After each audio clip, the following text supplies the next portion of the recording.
Greg Palast is an investigative journalist and also the author of this book, Billionaires and Ballot Bandits: How to Steal an Election in 9 Easy Steps. Greg also has a great article, which is also referenced in the book. The name of the article in The Nation is Mitt Romney's Bailout Bonanza: How He Made Millions from the Rescue of Detroit.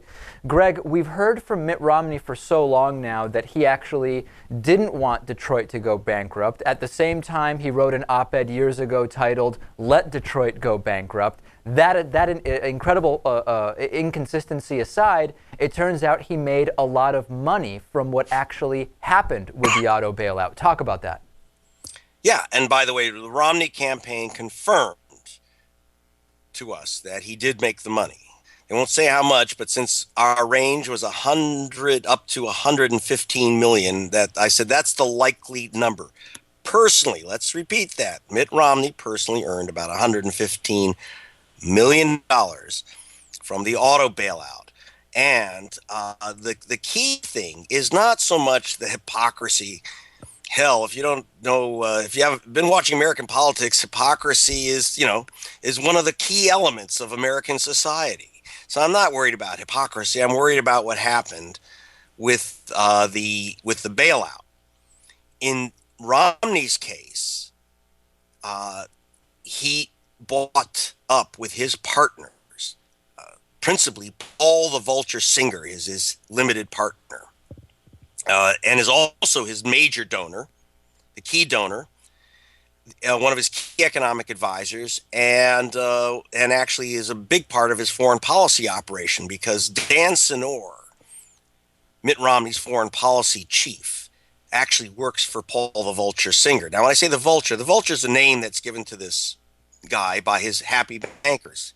He's a multi-billionaire who's made his bankers billions on various takedowns. It's called vulture operations, and it's illegal in much of the world, but not in the United States.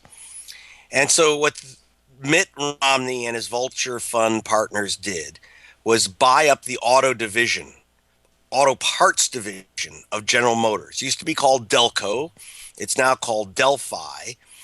They bought it out of bankruptcy for 67 cents a share. How they did that was an extraordinary flim-flam, but they got it. 67 cents a share. Then the Romney Group told the U.S. Treasury and GM, give us what we want. Give us our money. And this is a quote told to the U.S. Treasury and GM. This is a quote. We will shut you down. They controlled, the Romney Group controlled all the steering columns, the steering wheels for all GM cars and Chrysler cars. There was no way that GM could continue for a day without its auto parts, especially its steering columns. And it would cost, there was just no way to replace it. So GM would have been not just bankrupt, it would have been out of business, liquidated, gone. So they got their money. Altogether, it was $12.9 billion from the U.S. Treasury. $12.9 billion.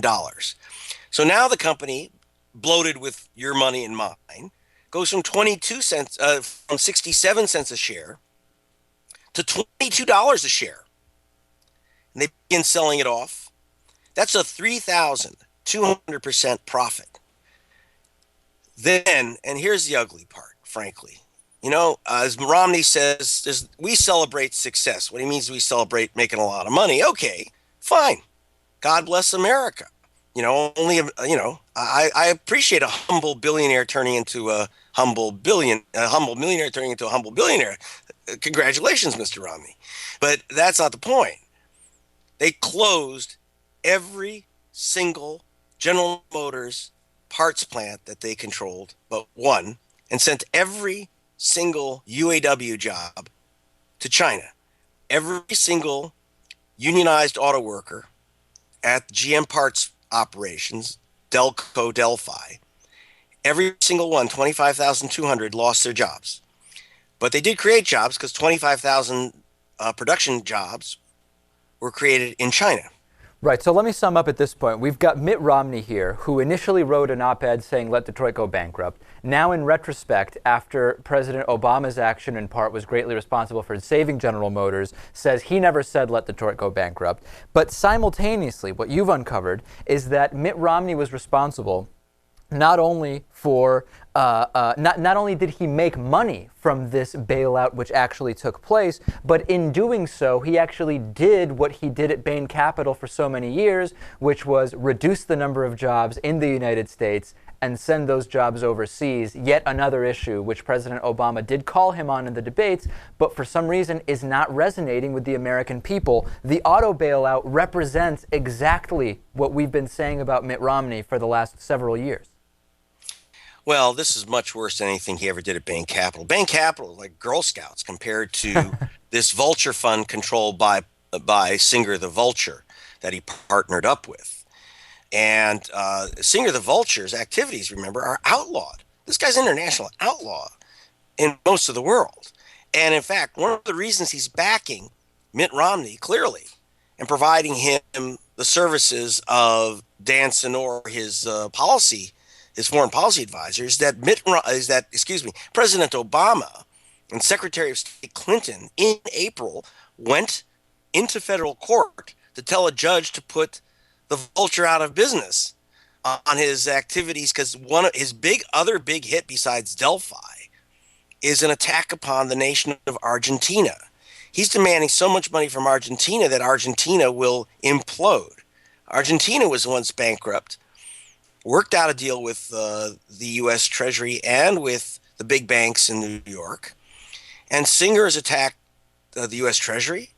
He's attacked the Federal Reserve. He wanted the gold bars from Argentina and the Federal Reserve. And by the way, Romney's his partner on this. Okay, let's remember that. Romney's his partner, his silent partner, small partner. But Romney could make another $100 million by bringing Argentina to its knees. Well, I hope that doesn't happen, because I'm from Argentina, and I don't want Argentina on its knees. That would be sad, Greg. Well, let me tell you something. And that's one of the things that I bring out, and that's not in the Nation article, but it is in the book Billionaires and Ballot Bandits, is that this election is more about Argentina than about Detroit. That's a scary thought. That's the big fight in international finance today. It is a group of billionaire vulture funds and hedge funds led by Paul Singer and his small partner, Mitt Romney, versus J.P. Morgan, Citibank, Bank of America, United Bank of Switzerland, who are behind Obama. And they're behind Obama because Singer is attacking Argentina and them, because they've been collecting money from Argentina. Everyone talks about the Argentine bailout, but in fact, these banks have made back their money and then some. Right. The deal with the Argentine government. And now Singer's saying, no. It's all mine. It's all mine. And I'll give some to Mittens here. Well, yet more reasons we absolutely cannot allow for Mitt Romney to be the next president. We've been speaking with Greg Palast. The book, which I have here, Billionaires and Ballot Bandits, How to Steal an Election in 9 Easy Steps. Great comics in it by our friend Ted Rall as well. Congratulations on the book and great work as always, Greg. Pleasure speaking with you. Glad to be with you. It's on the Times bestseller list. I do want to say one thing. I'm not against Romney being president as long as he wins by getting the votes, not by burgling the votes. There you go. And we're covering that story as well. Okay, thanks, Greg. Well, we'll talk to you next time. Thanks. Bye.